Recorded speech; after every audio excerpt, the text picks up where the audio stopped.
పెద్దవారైనటువంటి ధృతరాష్ట్రులు మరియు రెండవ వారైనటువంటి పాండురాజుల కథ మనం తెలుసుకున్నాం. ఇప్పుడు మూడవ వారైనటువంటి విదురుని కథ తెలుసుకుందాము. అయితే మహాభారతంలో ధర్మమూర్తి విదురుడు. కౌరవుల పాండవులకు పినతండ్రి అయిన ఈయన సాక్షాత్ యమధర్మరాజు అంశ. యముడు మానవ రూపంలో విదురుడిగా ఎందుకు జన్మించారు? ఈ కథను ఒక్క నిమిషంలో తెలుసుకుందాం. అయితే ఒకసారి దొంగలు దాచిన వస్తువుల కారణంగా అమాయకుడైన మాండవ్య మహర్షిని రాజు సైనికులు పట్టుకొని శూలంపై ఎక్కించి శిక్షిస్తారు. తపోబలంతో ఆయన జీవించే ఉంటారు.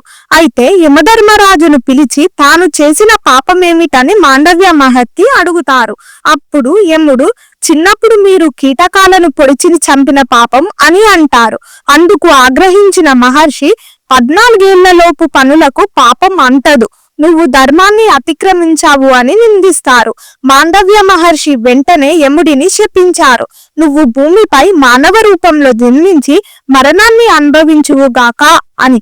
ఈ శాపం కారణంగా ధర్మస్వరూపుడైన యమధర్మరాజు వ్యాసుడికి మరో దాసికి పుత్రుడిగా విదురుడిగా జన్మించి మర్త్యలోకంలో ధర్మాన్ని నిలబెట్టారు. ఇంకా నెక్స్ట్ వీడియో కోసం వెయిట్ చేయండి. Until then please like, share and subscribe to my channel Pravikavya Tarangam. Thank you.